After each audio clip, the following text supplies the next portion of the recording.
नमस्कार नहीं welcome you study IQ. मैं हूं Prashant Dhawan. Now recently United States of America के मीडिया ने बड़ा आरोप लगाया है भारत पे। इंडिया के बारे में ओपनली ये कहा जा रहा है कि भारत ने मालदीव्स में तख्ता पलट करवाने की कोशिश करी थी। इंडिया ने literally regime change operation plan किया था, मगर लास्ट मोमेंट पर इंडिया ने प्लान कैंसिल कर दिया। और यहां पे आप देख पाओगे लिखा हुआ है इंडिया कंसिडर्ड। इंडिया ने सोचा कि मालदीव्स में मुइज़ू को हटा देते हैं। मुइज़ू बहुत ज़्यादा प्रो चाइना है, इसकी जगह किसी और को पावर में ले आएंगे, मगर बाद में ये प्लान लास्ट मोमेंट पर कैंसिल कर दिया गया जब पता लगा कि पार्लियामेंट में इतना सपोर्ट है नहीं। ये सारी बातें वॉशिंगटन पोस्ट ने अपने आर्टिकल में पब्लिश करी है। इधर आप देख पाओगे a plot in paradise. Paradise यहां पे ऑफ कोर्स मालदीव्स की बात कर रहे हैं प्रॉपरली। नीचे उन्होंने यहां पर लिखा है सीक्रेट कॉन्टैक्ट हुआ है इंडियन एजेंट्स। ये इंडियन एजेंट्स अब कहते हैं तो ये रॉ की बात कर रहे हैं। इनके हिसाब से रॉ के एजेंट्स और मालदीव्स के पॉलिटिशियंस ने सीक्रेटली एक एग्रीमेंट कर लिया था कि जो मालदीव्स में प्रो चाइना लीडर है मुइज़ू, इसको हटा दिया जाएगा। अब यहाँ पे सवाल यही आता है कि इनको ये पब्लिश करने की आवश्यकता क्यों आन पड़ी, क्योंकि नंबर वन इनके पास कोई प्रॉपर एविडेंस है नहीं। ये सारी बातें ये कह रहे हैं, सूत्रों के हवाले से हमको पता लगा है, कुछ इनके पास हार्ड एविडेंस नहीं है। मालदीव्स की जो ऑपोजिशन पार्टीज हैं ये ओपनली रिजेक्ट कर रही है यूएस की सारी रिपोर्ट्स को, और ये कह रही है कि इंडिया इस तरीके से काम नहीं करता। दूसरे देशों में सरकारें बदलना, ऑपोजिशन को फंडिंग प्रोवाइड करना, तख्ता पलट कर देना, ऐसे कामों में इंडिया इंडल्ज नहीं करता। यहां पे आप देख पाओगे मेरी कोई बात नहीं हुई है किसी भी इंडिया के एजेंट से। इंडिया किसी भी टाइप का रिजीम चेंज मूव बैक नहीं करेगा मालदीव्स में। ये मालदीव्स के फॉर्मर प्रेसिडेंट नशीद खुद कह रहे हैं आज के समय। और आप एक बार सोच कर देखिए कि ये जो पूरा आर्टिकल है ना, ये इतना ज्यादा एंटी इंडिया है क्योंकि पहली बात तो इसको पब्लिश करने का पॉइंट क्या है। आप ये आर्टिकल छाप करना चाइना को बोलने का मौका दे रहे हो। चाइना खुल के कह सकता है कि देखिए इंडिया तो यूएस मीडिया के हिसाब से, वॉशिंगटन पोस्ट कह रहा है, ये तो ग्लोबल टाइम्स नहीं कह रहा। अब वॉशिंगटन पोस्ट खुद ही कह रहा है कि जो भी लीडर एशिया में प्रो चाइना होता है या चाइना के साथ रिलेशंस अच्छे करना चाहता है, इंडिया उसकी सरकार गिराने की कोशिश करता है। कितना बड़ा आरोप है। अभी हम इसके डिटेल्स में और जाएंगे कि यूएस ऐसा क्यों कर रहा है, यूएस मीडिया ऐसा क्यों कर रहा है, मगर आप सोच कर देखिए ये इंडिया के प्रति जो इनका आज के समय एजेंडा है उसमें इतने ब्लाइंड हो चुके हैं कि ये चाइना को बहुत सारे पॉइंट्स दे रहे हैं कि देखिए मालदीव्स में तो इंडिया ने सरकार बदलने की कोशिश करी थी। इससे ऑब्वियसली इंडिया मालदीव्स के रिलेशंस भी खराब होते हैं, क्योंकि चाहे ऑपोजिशन लीडर यहां पर कह दे कि कोई हमारी बात नहीं हुई, भारत के किसी एजेंट से कोई प्लान नहीं था सरकार बदलने का, मगर अमेरिकन मीडिया के पास क्या है? Soft power, credibility. ये जो बात बोलते हैं उसका वजन होता है, लोग उसकी बात सुनते हैं। तो जब ये लोग कह रहे हैं कि इंडियन एजेंट्स और मालदीव्स के जो पॉलिटिशियंस हैं उन्होंने प्लान बना लिया था कि यहाँ पे सरकार बदल देंगे, बहुत बड़ी बात है। तो डिस्कस करते हैं इस टॉपिक को इन डेप्थ, मगर यहाँ पे मैं थोड़ा सा यही मेंशन कर दूं, कल मतलब कि 2 जनवरी से आपको मेरी सारी वीडियो स्टडी आईक्यू चैनल पर नहीं मिलेगी। मेरी सारी वीडियोस आपको मिलेगी करियर 247 पर। ये हम इसलिए कर रहे हैं ताकि आपको आराम से वीडियोस मिल पाए। आप लोगों का प्यार इतना है, मैं नोटिस कर रहा था, मैंने बस कल कुछ ही घंटों के लिए 1-2 वीडियो में मेंशन करी है बात करियर 247 की, और ऑलरेडी मैं देख रहा हूं इस चैनल पर ऑलमोस्ट 2.5 लाख के आसपास सब्सक्राइबर्स हो गए हैं। मैं इस पर पहली वीडियो कल डालूंगा, और ऑलरेडी आप लोगों ने इतना सपोर्ट दिया है, थैंक यू फॉर ऑल। और जिन लोगों ने अभी तक सब्सक्राइब नहीं किया है, ज्वाइन नहीं किया है, कम ज्वाइन अस। जल्द से जल्द इस नंबर को हम 1 मिलियन पे लेके जाने वाले हैं। Join the journey. फिर से हम यहां पर एक स्ट्रॉन्ग जियो पॉलिटिक्स, इकोनॉमिक्स, वेरियस टॉपिक्स पर डिस्कशन करेंगे, एक स्ट्रॉन्ग कम्युनिटी बनाएंगे। सो ज्वाइन करियर 247। इसी वीडियो के नीचे आपको लिंक में मिल जाएगा ये चैनल का, यहाँ पे ये लिंक, और यहाँ पे करियर 247 जो है यहाँ पे, इस पे भी आप क्लिक कर सकते हैं। कुछ लोग फेक चैनल भी बना रहे हैं करियर 247 के नाम से, वहाँ पे 100-200 सब्सक्राइबर्स होंगे। मैं यहाँ पे आपको क्लियरली बता रहा हूँ, आइडेंटिफाई करने का आसान तरीका है। जो मेन चैनल है यहाँ पे आपको लाखों सब्सक्राइबर्स मिलेंगे, और कल से मैं यहाँ पर वीडियो डालना स्टार्ट कर दूंगा। बहुत ही तेजी से हम यहाँ पर ग्रो करेंगे, और मैं इंश्योर करूंगा कि स्टडी आईक्यू में सभी व्यूअर को पता लग जाए कि हम लोग अब करियर 247 पे मिलेंगे। So it will be a great change. कल से याद रखिएगा हम यहां पर मिलने वाले हैं। तो subscribe to career 247, be a part of this new journey. Now coming back to the topic, ये बात यूएस मीडिया इस तरीके से क्यों बोल रहा है अचानक से कि इंडिया देखिए तख्ता पलट करने की कोशिश कर रहा है। इससे पहले आपको याद होगा यूएस मीडिया ने काफ़ी आर्टिकल इस बारे में भी छापे कि इंडिया के जो रॉ एजेंट्स हैं ये असासिनेशन करते हैं दुनिया भर के देशों में। ऑलमोस्ट आप कह लीजिए यूएस मीडिया ने, स्पेशली वॉशिंगटन पोस्ट, ये लोग चाइना को इतना टारगेट नहीं करते होंगे। पाकिस्तान के बारे में इन्होंने इतना नहीं लिखा होगा। लिटरली यूएसए ने, यूएस की गवर्नमेंट ने रिसेंटली पाकिस्तान पे सैंक्शन लगाए हैं। क्यों? क्योंकि पाकिस्तान के मिसाइल्स यूएस की धरती को हिट कर सकते हैं। बहुत बड़ी बात है। मगर इंडिया को आप देख लीजिए कई गुना ज्यादा टारगेट किया जाता है उन इश्यूज पर जिस पर कोई सबूत भी नहीं है। ये एक बहुत ही ज्यादा एक अजीब सा आप कह लीजिए एक रवैया है यूएस मीडिया का, और इसका रीजन मैं यहाँ पे कुछ हद तक ये समझ सकता हूं।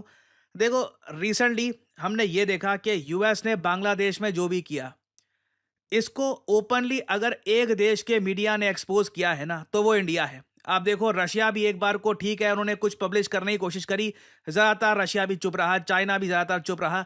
इंडियन मीडिया अकेला, मैं कहूंगा बड़ा मीडिया हाउस था दुनिया का, जिसने ओपनली ये बात दुनिया को समझाई कि क्यों यूएसए को बांग्लादेश की आवश्यकता है, और प्रॉपर डॉक्यूमेंटेशन के साथ कि यूएस नेवल इंस्टीट्यूट का आर्टिकल ये बात रिवील करता है कि बांग्लादेश में एयरबेस से यूएसए को बहुत ज़्यादा पावर मिलती है। और यहाँ पे आप देख पाओगे बांग्लादेश का जो तख्ता पलट हुआ है ये सीधा लगता है कि सीआईए की प्लेबुक से आया है।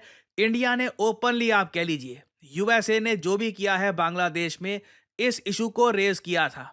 और बाद में देखिए ये बात काफ़ी हद तक प्रूव भी हो गई थी जब मोहम्मद यूनुस हमने रिसेंटली देखा कि बांग्लादेश में गए, उनका वेलकम किया गया, भव्य स्वागत हुआ, जो बाइडेन द्वारा बिल क्लिंटन ने उनको अवार्ड दिया। अब ये बात काफी हद तक क्लियर हो गई है कि बिल्कुल यूएस इन्वेस्टेड है बांग्लादेश की न्यू गवर्नमेंट में। और मैं ना आपको एक काम करता हूँ, इतिहास में लेके जाता हूँ।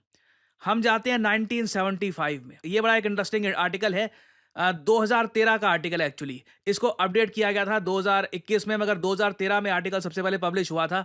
उस वक्त विकीलीक्स बड़ा फेमस हुआ करता था। विकीलीक्स, आपको जूलियन असांज के बारे में याद होगा, इन्होंने ही बनाया था विकीलीक्स।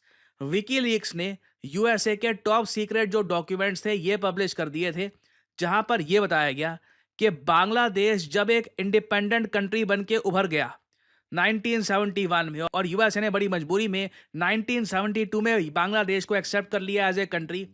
उसके बाद यूएसए का टारगेट था शेख मुजीबुर रहमान के इस आदमी को खत्म करना है, और बांग्लादेश में ठीक है, बांग्लादेश एक अलग कंट्री क्यों ना बन गया हो, यहां पर दबदबा हमारा रहेगा। तो विकीलीक्स ने यह बात पब्लिश करी है कि 1975 में जब शेख मुजीबुर रहमान, शेख हसीना के पिताजी, आप कह लीजिए the founding father of Bangladesh, जब शेख मुजीबुर रहमान को इन्हीं के मिलिट्री के लोगों ने मार दिया, और बाद में जो वो आर्मी के लोग थे उनको भगा के कनाडा ले जाया गया। आज भी वो लोग कनाडा में बिल्कुल सेफली रह रहे हैं।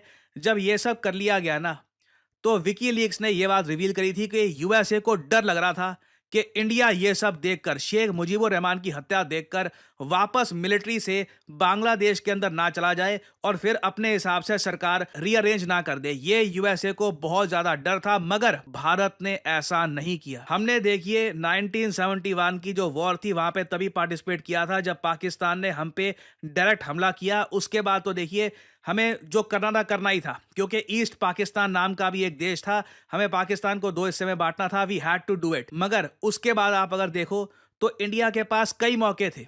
हम लोग आराम से चाहते हैं बांग्लादेश का बड़ा हिस्सा कब्जा लेते, कौन रोकता हमको? यूएसए को लिटरली डर था कि इंडिया ऐसा करना दे, मगर हमने ऐसा किया नहीं। एक मर्यादा में रहे हम, एक आप कह लीजिए इंटरनेशनल ऑर्डर को हमने प्रॉपरली फॉलो किया। अब उस कंट्री को ये कह रहे हैं कि हम लोग मालदीव्स में तख्ता पलट करवाने की कोशिश कर रहे थे, और कितने देकर? $6 मिलियन देकर। $1 मिलियन होते हैं रफली 8.5 करोड़, तो रफली आप कह लीजिए 50 करोड़ रुपए में, ये कह रहे हैं इनके हिसाब से 50-60 करोड़ के आसपास के अमाउंट में भारत ने मालदीव्स में तख्ता पलट करवाने की कोशिश करी। आप भी जानते हैं इतने छोटे से अमाउंट में कुछ इतना हो भी नहीं सकता, मगर आज के समय ये कहानियां बनाई जा रही है, इंडिया की इमेज को हैवी डैमेज पहुंचाया जा रहा है। और देखिए सैड बात यह है कि इन दी एंड ये बातें पब्लिश कर रहे हैं, इसका गलत तरीके से यूज करेगा चाइना और पाकिस्तान इंडिया को टारगेट करने के लिए और बाकी कंट्रीज को इंडिया के बारे में डराने के लिए कि देखिए इंडिया का तो सिंपल यहाँ पे असूल है कि जो इनके हिसाब से नहीं चलता, वॉशिंगटन पोस्ट के हिसाब से वो उनकी सरकार को हटाने की कोशिश करते हैं। तो again this is so sad. और कहीं ना कहीं इंडिया को डायरेक्टली बात करनी चाहिए यूएसए से कि आपका मीडिया क्या करने की कोशिश कर रहा है। I mean, आप इससे अकॉम्प्लिश क्या करवाना चाहते हो? ना आपके पास प्रूफ, ना कुछ एविडेंस, बस सूत्रों के हवाले से ऐसे ही आपने एक न्यूज़ छाप दी। एक ऐसी न्यूज़ जो जियोपॉलिटिकली आपके बहुत ही इंपॉर्टेंट फ्रेंडली कंट्री इंडिया को चोट पहुंचाती है इन द रीजन, क्योंकि जो भी आप कह लीजिए आपके मीडिया की क्रेडिबिलिटी तो है। लोग देखते हैं आपके मीडिया को, लोगों को एक बार को इंडियन मीडिया के जो ये वेरियस आर्टिकल्स हैं इनके बारे में कम पता होगा। वॉशिंगटन पोस्ट का आर्टिकल पूरी दुनिया पढ़ेगी। अब यहाँ पे आपका सवाल आएगा कि इसका सोल्यूशन क्या है? क्या जब डोनाल्ड ट्रंप पावर में आएंगे तब इनसे हम बातचीत कर सकते हैं? देखिए, मैं आपको क्लियरली बता दूं, डोनाल्ड ट्रंप खुद काफ़ी बार वॉशिंगटन पोस्ट को कह चुके हैं, ये लोग काफ़ी बार फेक न्यूज़ छापते हैं। डोनाल्ड ट्रंप ने बहुत बार बोली है, न्यूयॉर्क टाइम्स, वॉशिंगटन पोस्ट को ये खूब टारगेट करते हैं।